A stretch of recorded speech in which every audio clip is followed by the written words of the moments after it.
غالب کی ایک غزل کا تجزیہ کیا جائے گا تجزیہ کیا جائے گا تجزیہ کیا جائے گا تجزیہ کیا جائے گا۔ غالب نے اردو میں اشعار کے انتخاب کا شعور پیدا کیا۔ اس نے کہا ہے کہ شعروں کے انتخاب نے رسوا کیا مجھے۔ غالب کا دیوان یا ماقبل عہد اور مابعد عہد کے شعراء کے مقابلے میں ایک مختصر دیوان کہا جا سکتا ہے۔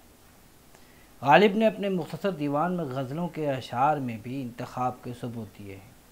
ان کی غزلیں 7، 6، 10 یا 12 اشعار سے زیادہ نہیں ہوتی۔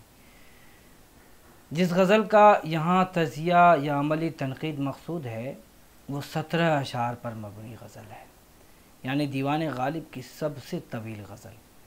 غالب کی اس غزل کے تجزیے کے وقت نظم کی تنقید کا طریقہ کار نہیں اپنایا جا سکتا، کیونکہ ہم جانتے ہیں کہ غزل کے ہر شعر میں معنی کی ایک الگ دنیا آباد ہوتی ہے۔ غالب کی اس غزل میں جیسی پرانی یادوں کو تازہ کیا جا رہا ہے، اس لیے اس پر غزل مسلسل ہونے کا گمان ہوتا ہے۔ اس سبق کا مقصد غالب کی غزل مدت ہوئی ہے یار کو مہماں کیے ہوئے کا تجزیاتی مطالعہ پیش کرنا ہے، جس میں دیکھا گیا ہے کہ غزل کا مطلع اور مقطع جس کے بلیغ ہونے سے کوئی بھی غزل بلیغ کہلاتی ہے، یہ کیفیت اس میں پائی جاتی ہے یا نہیں۔ سب سے پہلے آئیے پوری غزل کی قرأت کی جائے کی جائے کی جائے کی جائے کی جائے۔ مدت ہوئی ہے یار کو مہماں کیے ہوئے، جوش قدح سے بزم چراغاں کیے ہوئے، کرتا ہوں جمع پھر جگرے لخت لخت کو، عرصہ ہوا ہے دعوت مژگاں کیے ہوئے، پھر وضع احتیاط سے رکنے لگا ہے دم، برسوں ہوئے ہیں چاک گریباں کیے ہوئے، پھر گرم نالہ ہے شرر بار ہے نفس، مدت ہوئی ہے سیر چراغاں کیے ہوئے، پھر پرسش جراحت دل کو چلا ہے عشق، سامان 100,000 نمکداں کیے ہوئے، پھر بھر رہا ہوں خامے مژگاں بخون دل، سازے چمن ترازیے داماں کیے ہوئے، باہم دیگر ہوئے ہیں دل و دیدہ پھر رقیب، نظارہ خیال کا ساماں کیے ہوئے، دل پھر طواف کوئے ملامت کو جائے ہے، پندار کا صنم کدا ویراں کیے ہوئے، پھر شوق کر رہا ہے خریدار کی طلب، عرض متاع عقل و دل و جاں کیے ہوئے، دوڑے ہے پھر ہر ایک گل و لالہ پر خیال، 100 گلستاں نگاہ کا ساماں کیے ہوئے، پھر چاہتا ہوں نام دلدار کھولنا، جاں نظر دل فریبی عنواں کیے ہوئے، مانگے ہے پھر کسی کو لب بام پر ہوس، زلف سیاہ رخ پہ پریشاں کیے ہوئے، چاہے ہے پھر کسی کو مقابل میں آرزو، سرمے سے تیز تشنئے مژگاں کیے ہوئے، ایک نو بہار ناز کو تاکے ہے پھر نگاہ، چہرہ فروغ میں سے گلستاں کیے ہوئے، پھر جی میں ہے کہ در پہ کسی کے پڑے رہیں، سر زیر بار منت درباں کیے ہوئے، جی ڈھونڈتا ہے پھر وہی فرصت کے رات دن، بیٹھے رہیں تصور جانا کیے ہوئے، غالب ہمیں نہ چھیڑ کہ پھر جوش اشک سے بیٹھے ہیں ہم تہیئ طوفاں کیے ہوئے۔ اہل عروض نے اس غزل کو بحر مزارع مسمن اخرب مخفوف یا محذوف کہا ہے، جس کے ارکان اس طرح ہیں: فعول و فاعلات و مفاعیل و فاعلن۔ یہی وجہ ہے کہ گلوکاروں نے اس غزل کو حد درجہ کلاسیکی دھنوں پر گایا ہے۔ موسیقیت اور اتار چڑھاؤ اور تھاپ ضعافات کی وجہ سے اس غزل کو پڑھتے ہوئے بھی محسوس کیا جا سکتا ہے۔ اس غزل کے قافیے مثلا مہماں، چراغاں، مژگاں، گریباں، چراغاں، نمکداں، داماں، ساماں، ویراں، دل و جاں، عنواں، پریشاں، گلستاں، درباں اور جانا وغیرہ نے انفی مصوتوں کی جھڑی لگا دی ہے۔ اس بہانے سے اس غزل میں غنائیت پیدا ہو گئی ہے۔ مژگاں کا قافیہ دوبارہ اور چراغاں بھی 2 بار اور سامان بھی 2 بار آیا ہے۔ عربی ادب میں اگر ایک ہی فن پارے میں 2 بار قافیے لائے جائیں اور معنی میں فرق نہ ہو تو اسے معاضلہ کا عیب گردانتے ہیں۔ اب دیکھنا یہ ہے کہ چراغاں اگر 2 بار 2 مختلف شعروں میں آیا ہے تو معنی بدلا ہے یا نہیں۔ اشعار ملاحظہ فرمائیں: مدت ہوئی ہے یار کو مہماں کیے ہوئے، جوش قدح سے بزم چراغاں کیے ہوئے، پھر گرم ہائے پھر گرم نالہ ہائے شرر بار ہے نفس، مدت ہوئی ہے سیر چراغاں کیے ہوئے۔ پہلے شعر میں ظاہر ہے کہ بزم چراغاں سے صرف ذہن میں اعلیٰ سطحی طبقہ اشرافیہ کی محفل کا تصور ابھرتا ہے۔ دعوت کے وقت جو کینڈل اندھیرے میں جلائے جاتے ہیں وہ بھی ذہن میں آتے ہیں۔ لفظ مہماں کی رعایت سے بزم چراغاں آیا ہے، یعنی جوش قدح سے مراد شراب کی حدت ہے۔ دوسرے شعر میں گرم سے مراد تحرک ہے اور سیر چراغاں سے مراد پھر اسی دعوت کا ذہن میں آنا ہے جس میں چراغ چل رہے ہوں اور آنکھیں ان کی سیر کر رہی ہوں۔ یہ الگ بات ہے کہ یہاں اشارہ عاشق کی حسرت بھری سانسوں کی گرمی کی طرف ہے، جس میں سے تمناؤں کے شرارے پھوٹ رہے ہوں اور وہ شرارے آنکھوں کے سامنے چراغ کی صورت میں جھلملا رہے ہوں۔ ہر چند کے یہ منظر تکلیف دہ ہے، لیکن عاشق اس منظر سے بھی محروم ہو گیا ہے جس کی تمنا وہ اس شعر میں کر رہا ہے۔ اب واضح ہو گیا کہ دونوں جگہ ایک ہی قافیے کو دو مختلف سیاق میں برتتے ہوئے خود کو معاضلے کے عیب سے دور رکھا گیا ہے۔ اگر آپ قافیوں پر نظر ڈالیں تو یہ سارے قافیے اداسی اور تنہائی میں کسی کی یاد آنے اور اداسی کے منظر کو خلق کرتے نظر آتے ہیں۔ اس کا احساس اسی وقت ہوگا جب ہم الگ الگ اشعار میں یہ دیکھیں گے کہ یہ قافیے کے حسن کو لیے ہوئے ہیں، نہ کہ محض قافیہ پیمائی کے لیے برتے گئے ہیں، کیونکہ ہم جانتے ہیں کہ اچھے قافیے میں کسی بھی شعر کے مضمون کی روح ہوتی ہے۔ اس غزل میں پھر مختلف متعلق فعل کا 13 مقامات پر غالب نے استعمال کیا۔ اس تکرار سے پوری غزل میں گزری ہوئی کہانی یا واقعہ یا ماضی کی سنہری یادوں کا ایک سلسلہ قائم ہو جاتا ہے۔ علاوہ ازیں غالب نے ماضی میں جو کچھ گم ہو گیا ہے یا عیش و طرب کی جو محفلیں کبھی سجتی ہوں گی، ان کی واپسی کی تمنا کے اظہار کے لیے جن فقروں کا استعمال کیا ہے، مثلا مدت ہوئی ہے، عرصہ ہوا ہے، برسوں ہوئے ہیں، پھر چاہتا ہوں، پھر شوق کر رہا ہے، مانگے ہے، چاہے ہے، پھر جی میں ہے، یا جی ڈھونڈتا ہے، کی تکرار سے یہ غزل ایک یادوں کا البم بن جاتی ہے۔ شعری کردار کی شدید خواہش جیسے اس غزل میں کروٹیں لے رہی ہے، جیسے شعری کردار گزرے ہوئے وقت کی واپسی کا خواب دیکھ رہا ہے، گزرے دنوں کے مشغلے اسے جیسے کچوکے لگا رہے ہیں۔ اس غزل کی ردیف کیے ہوئے کی تکرار جیسے بار بار کچھ کھو جانے کے احساس کو سامنے لاتی ہے۔ عاشق ان گزرے لمحات کو جیسے تنکا چن کر حال کو آسودہ کرنا چاہ رہا ہے۔ صحیح لکھا ہے اسلوب احمد انصاری نے کہ شروع کے 11 اشعار اور آخری 3 اشعار میں اس تجربے کی باز آفرینی یعنی ری انیکٹمنٹ کی آرزو مندی جھلکتی ہے، اور جو ماضی میں گزارا جا چکا ہے یعنی لائیوڈ تجربہ ہے اور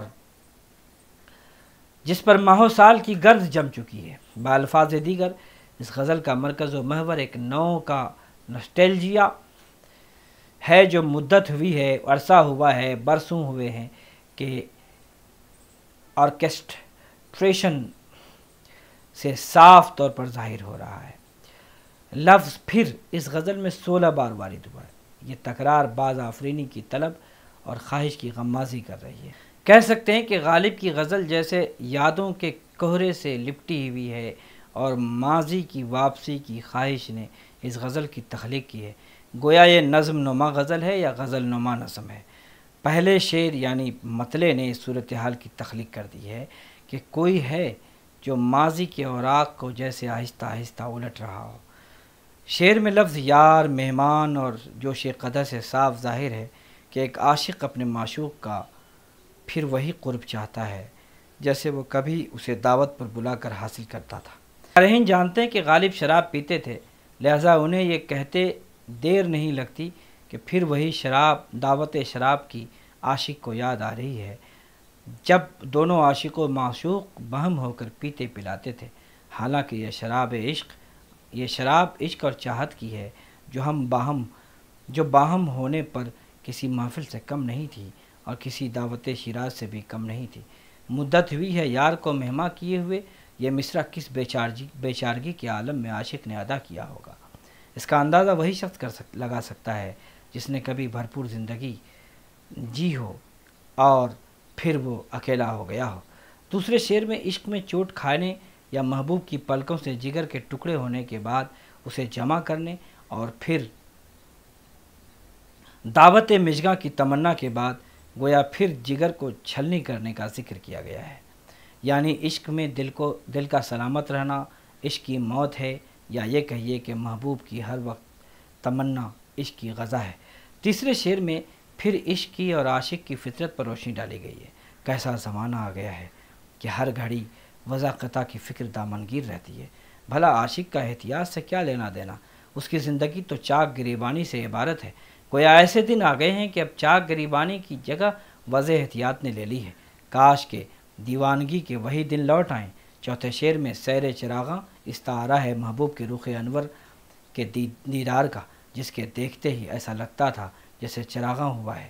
اسے یاد کر کے عاشق کی سانسیں گرم ہو گئی ہیں اور دیدار یار کی اسے یاد آ رہی ہے۔ پانچویں شعر پر غور کیجیے، کیا ہے کہا ہے کہ عشق کا گھر دل ہے، دل زخمی ہے، ایسے میں عشق جیسے جراحت کے لیے آیا ہے، لیکن ستم یہ ہے کہ اس کے ہاتھ میں نمکداں ہے۔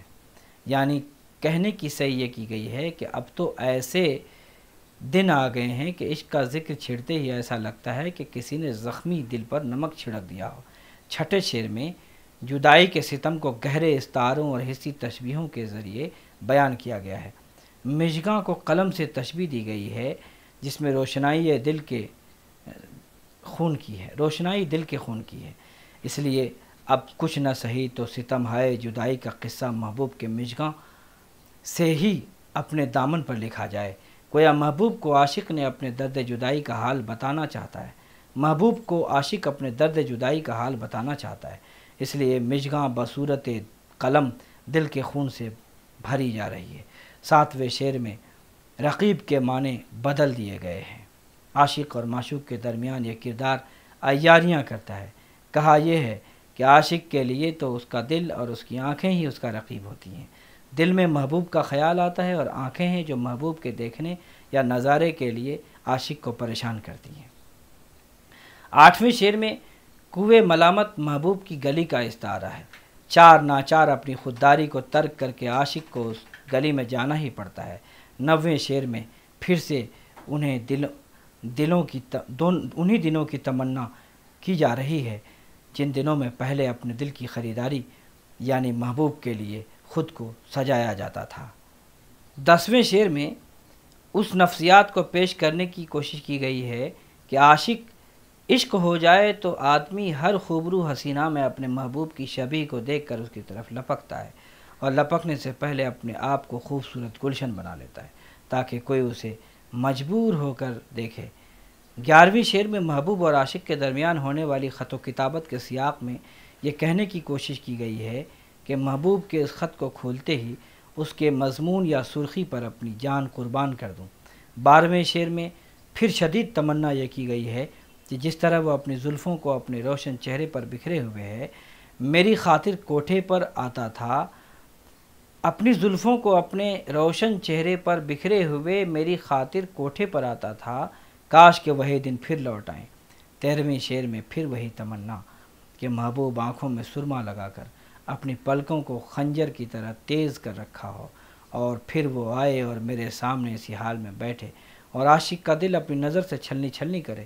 14ویں شعر میں پھر اسی طرح کی تمنا کی گئی ہے، یعنی کچھ یہ محسوس ہوتا ہے کہ عاشق اپنے محبوب جیسا کوئی ڈھونڈ لیا ہے یا جیسے وہ اپنے ہی محبوب کو ڈھونڈ رہا ہو، ایک ایسا محبوب جس کا چہرہ گلشن کی طرح تمتما رہا ہو۔ 15ویں شعر میں عاشق نے یہ تمنا کی ہے کہ پھر وہی دن آئیں کہ وہ کسی کے دروازے پر یوں ہی پڑا رہے اور اس کا سر دربان کے احسان سے جھکا رہے جس نے اسے وہاں پڑے رہنے کی اجازت دے رکھی ہے۔ 16ویں شعر کا استعمال موسم فلم میں گلزار نے کیا ہے، یہاں بھی یادوں کا ایک سلسلہ دراز ہو چکا ہے۔ عاشق کو وہی فرصت کے رات دن یاد آ رہے ہیں جو کہیں اب کھو چکے ہیں، کہ جن دنوں میں وہ صرف اور صرف اپنے محبوب کی یادوں میں کھویا رہتا تھا۔ مختے میں عاشق نے گزرے ہوئے دنوں کی واپسی کے اس تصور میں کھویا ہوا خود کو ایک جوگی کی ہٹ کے مثل قرار دیا ہے۔ اسلوب محمد انصاری نے اس غزل کے تجزیے کے بعد کچھ اس طرح کے نتائج اخذ کیے ہیں، ملاحظہ فرمائیں۔ وہ لکھتے ہیں تجربے کی باز آفرینی کی تمنا کا اظہار بار بار کیا جا رہا ہے۔ یادوں کی باز آفرینی کا تخلیقی تجربے سے گہرا تعلق ہے۔ بعض بڑے ناولوں میں اس موتیف کو بڑے اہتمام و انصرام کے ساتھ برتا گیا ہے، اور بعض بڑی بیانیہ نظموں میں بھی، جیسے ورڈز ورتھ کی نظم پریلیوڈ میں یادوں کا یہ حزنیہ کمپلیکس اور ان کی برانگیختگی میں بڑی اہمیت کی حامل ہے۔ غزل کا آرٹ نگینہ جڑنے کا آرٹ ہے، اس میں تجربے کا نچوڑ یعنی اس کا ڈسٹیلیشن ملتا ہے، اس کی گرہ کشائی نہیں۔ غالب نے اس غزل میں بڑے تیکھے پن کے ساتھ ایک دل موہ لینے والی تصویر ذہن کے سامنے اجاگر کی ہے، جس میں آسودہ اور نا آسودہ تمناؤں کا رنگ بھرا ہوا ہے۔ ان لمحات زیست کی تجدید میں تسلسل کا عنصر بھی قابل لحاظ ہے۔ یہ خالصتاً انفرادی تجربے کی عکاسی تو ضرور ہے، لیکن اس کے ذریعے عام انسانی تجربات کے مد و جزر کا قیاس بھی کر سکتے ہیں۔ یہ ایک چھوٹی سی نجی طرح کی کاسموس ہے۔ انکوٹ۔ اس غزل کے تجزیے کے بعد یہ کہا جا سکتا ہے کہ اس غزل میں معنی آفرینی کی وہ جہتیں نظر نہیں آتی جو غالب کا طرِ امتیاز رہا ہے۔ البتہ ایک موڈ کے اشعار نے پوری غزل میں ایک تخلیقی قسم کی کیفیت کی تصویر سامنے پیش کر دی۔ ایسا لگتا ہے کہ عشقیہ رموز کے بہانے، اپنے محبوب کے ساتھ گزارے گئے لمحات کی واپسی کی تمنا کے بہانے، غالب نے اپنے عہد میں جیسے اپنے ماضی کی تہذیبی قدروں کے ٹوٹنے بکھرنے کا ماتم کیا ہے، اور انہیں پھر سے سمیٹ لینے کی تمنا نے اس غزل کی تخلیق کر دی ہے۔ خلاصہ یہ ہے کہ غالب کی یہ غزل یادوں کا ایک خزانہ معلوم ہوتی ہے۔ اگر آرزوؤں، تمناؤں اور حسرتوں کی شدت کا تماشا دیکھنا ہو تو کوئی اس غزل کو پڑھے۔ غالب نے اس غزل میں انہی حسرتوں اور تمناؤں میں جو ناکام ہیں ماضی کے رنگ سے بھر دینے کی کوشش کی ہے۔ یہ ہر اس انسان کا خالی پن ہے یا یاد ہے جس نے کچھ کھو دیا ہو۔ ہم خود بھی اس غزل کو پڑھتے ہوئے اپنے اندر کچھ ٹوٹتے بکھرتے اور کچھ پا لینے کا احساس کرتے ہیں۔ یہ غزل بنیادی طور پر ایک نوع کی خود کلامی معلوم ہوتی ہے، جس کے پہلے ہی شعر میں کچھ ایسی کیفیت غالب نے پیش کی ہے جس کی وجہ سے قاری پوری غزل کو ایک کہانی کی صورت میں سننے کے لیے خود کو تیار کر لیتا ہے، اور مطلع ہی اس غزل کی وہ موتیف بن جاتا ہے جس کی وجہ سے یہ غزل طویل ہونے کے باوجود قاری میں اکتاہٹ پیدا نہیں کرتی۔ دراصل یہ غزل نہیں، ایک کہانی ہے جس کا ہیرو تنہائی میں اپنے بیتے دنوں کو یاد کر رہا ہے۔ اس لیے غالب نے پوری غزل میں رمزیہ بیانیہ اس کی صورتوں کا استعمال کیا۔ ایسا لگتا ہے کہ وہ حد درجہ مایوس ہو چکا ہے، وقت کے بے رحم ہاتھوں وہ مجبور ہو چلا ہے۔ اسے اپنے محبوب کا جیسے انتظار ہے۔ اس کی کہانی کا انجام المناک ضرور ہے، لیکن آخر میں وقت کے اس فریب سے نکلنے کے لیے عزم و استقلال کا سبق دیا گیا ہے۔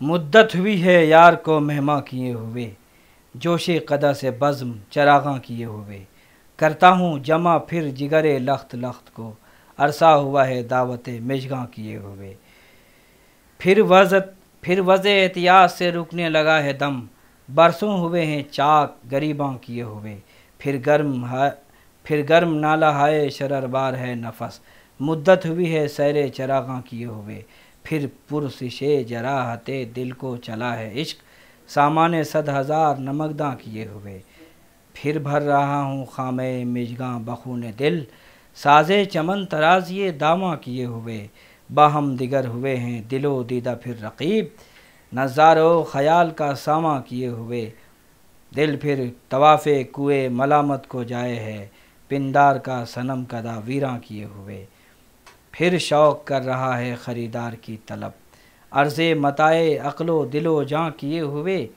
دوڑے ہے پھر ہر ایک گل و لالہ پر خیال، 100 گلستاں نگاہ کا ساماں کیے ہوئے، پھر چاہتا ہوں نامے دلدار کھولنا، جاں نظر دل فریبیے عنواں کیے ہوئے، مانگے ہے پھر کسی کو لبے بام پر ہوس، زلف سیاہ رخ پہ پریشاں کیے ہوئے، چاہے ہے پھر کسی کو مقابل میں آرزو، سرمے سے تیز تشنئے مژگاں کیے ہوئے، ایک نو بہار ناز کو تاکے ہے پھر نگاہ، چہرہ فروغ میں سے گلستاں کیے ہوئے، پھر جی میں ہے کہ در پہ کسی کے پڑے رہیں، سر زیرے بارے منتیں درباں کیے ہوئے، جی ڈھونڈتا ہے پھر وہی فرصت کے رات دن، بیٹھے رہیں تصور جانا کیے ہوئے، غالب ہمیں نہ چھیڑ کہ پھر جوش اشک سے بیٹھے ہیں ہم تہیئے طوفاں کیے ہوئے۔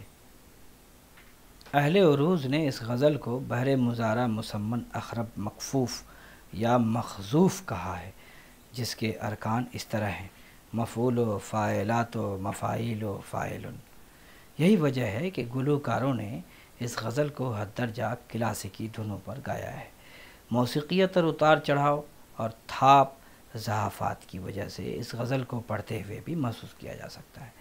اس غزل کے قافیے مثلاً مہماں، چراغاں، مژگاں، گریباں، چراغاں، نمکداں، داماں، ساماں، ویراں، دلوجاں، عنواں، پریشاں، گلستاں، گلستاں، درباں اور جانا وغیرہ نے انفی مصوتوں کی جھڑی لگا دی ہے۔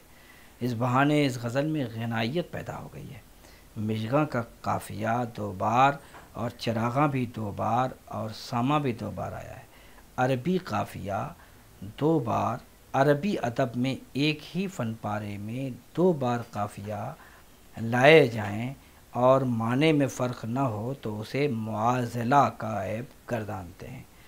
اب دیکھنا یہ ہے کہ چراغاں اگر 2 بار 2 مختلف شعروں میں آیا ہے تو معنی بدلا ہے یا نہیں، اشعار ملاحظہ فرمائیں۔ مدت ہوئی ہے یار کو مہماں کیے ہوئے، جوش قدا سے بزم چراغاں کیے ہوئے، پھر گرم نالہ ہائے شرر بار ہے نفس، مدت ہوئی ہے سیر چراغاں کیے ہوئے۔ پہلے شعر میں ظاہر ہے کہ بزم چراغاں سے ذہن میں اعلیٰ سطحی طبقۂ اشرافیہ کی محفل کا تصور ابھرتا ہے۔ دعوت کے وقت جو کینڈل اندھیرے میں جلاتے ہیں وہ بھی ذہن میں آتے ہیں۔ لفظ مہمان کی رعایت سے بزم چراغاں آیا ہے، یعنی جوش قدح سے مراد شراب کی حدت ہے۔ دوسرے شعر میں گرم سے مراد تحرک ہے اور سیر چراغاں سے مراد پھر اسی دعوت کا ذہن میں آنا ہے جس میں چراغ جل رہے ہوں اور آنکھیں اس کی سیر کر رہے ہوں۔ یہ الگ بات ہے کہ یہاں اشارہ عاشق کی حسرت بھری سانسوں کی گرمی کی وجہ سے جس میں سے تمناؤں کے شرارے پھوٹ رہے ہوں اور وہ شرارے آنکھوں کے سامنے چراغ کی صورت میں جھلملا رہے ہوں۔ ہر چند کے یہ منظر تکلیف دہ ہے، لیکن عاشق اس منظر سے بھی محروم ہو گیا ہے جس کی وہ تمنا اس شعر میں کر رہا ہے۔ اب واضح ہو گیا کہ دونوں جگہ ایک ہی قافیے کو 2 مختلف سیاق میں برتتے ہوئے خود کو معاضلے کے عیب سے دور رکھا گیا ہے۔ اب اگر آپ قافیوں پر نگاہ ڈالیں تو یہ سارے قافیے اداسی اور تنہائی میں کسی کی یاد آنے اور اداسی کے منظر کو خلق کرتے نظر آتے ہیں۔ اس کا احساس اسی وقت ہوگا جب ہم الگ الگ اشعار میں یہ دیکھیں گے کہ قافیے کے حسن کو لیے ہوئے ہیں، نہ کہ محض قافیہ پیمائی کے لیے برتے گئے ہیں، کیونکہ ہم جانتے ہیں کہ اچھے قافیے میں کسی بھی شعر کے مضمون کی روح ہوتی ہے، مضمون کی روح ہوتی ہے، مضمون کی روح ہوتی ہے، مضمون کی روح ہوتی ہے، مضمون کی روح ہوتی ہے، مضمون کی روح ہوتی ہے، مضمون کی روح ہوتی ہے، مضمون کی روح ہوتی ہے، مضمون کی روح ہوتی ہے، مضمون کی روح ہوتی ہے، مضمون کی روح ہوتی ہے، مضمون کی روح ہوتی ہے، مضمون کی روح ہوتی ہے، مضمون کی روح ہوتی ہے، مضمون کی روح ہوتی ہے، مضمون کی روح